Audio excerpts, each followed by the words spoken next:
Nous poursuivons avec ce communiqué.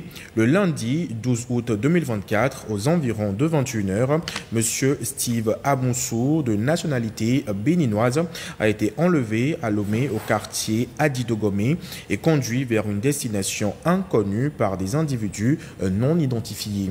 En effet, alors que le susnommé, établi au Togo depuis plusieurs années, est sorti de l'immeuble où il habitait pour une course, il a été appréhendé non loin de là par 4 individus qui visiblement y étaient en affût.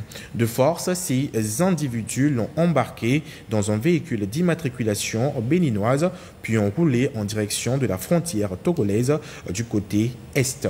Les autorités policières togolaises ayant été avisées ont aussitôt lancé des recherches qui n'ont pas permis de retrouver les ravisseurs et leurs victimes. Afin de comprendre les circonstances exactes de cet acte, une enquête judiciaire conduite par le service central de recherche et d'investigation criminelle a été ouverte. Des premiers éléments recueillis de cette enquête, il est apparu que l'acte dont il s'agit a été l'œuvre de 4 personnes de nationalité béninoise, aidées par 2 autres personnes, dont l'une de nationalité béninoise et l'autre de nationalité togolaise. Sur les 4 acteurs principaux de nationalité béninoise, 3 ont été identifiés ainsi qu'il suit.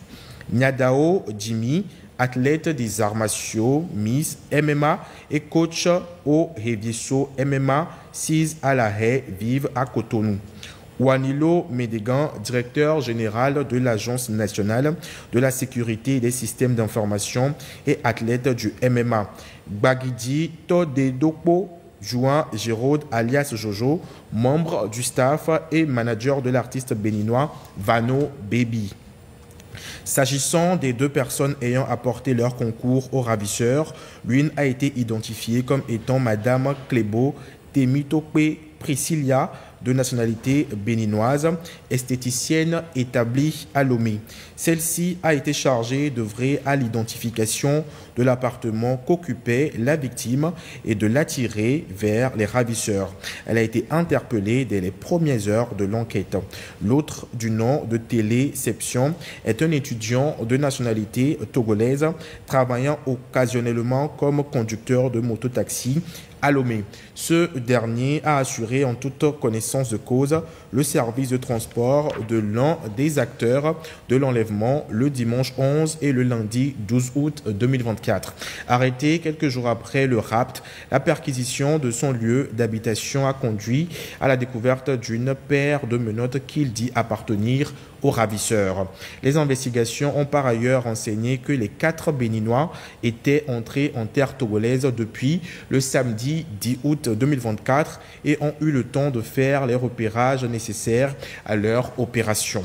Ces faits commis sur le territoire togolais en violation flagrante du droit international et des règles en matière de coopération pénale internationale s'analysent en l'incrimination d'enlèvement ou séquestration au sens des articles 283 et 284 du nouveau code pénal.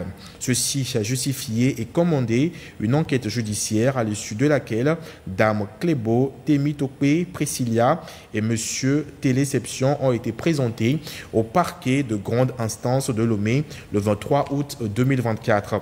L'enquête préliminaire et l'interrogatoire des 2 suspects au parquet ont mis en évidence des éléments à charge quant à leur concours à la commission des faits susvisés.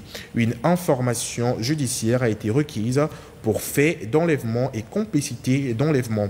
Les 2 suspects ont été aussitôt inculpés de complicité de cette infraction par un juge d'instruction, puis mis sous mandat de dépôt. Les autres personnes ayant agi comme acteurs principaux dans les faits dont il s'agit ont été également visées par l'information judiciaire ainsi ouverte. À l'encontre de celle-ci, des mandats d'arrêt ont été requis. Un communiqué signé par le procureur de la République, Talaka Mawama.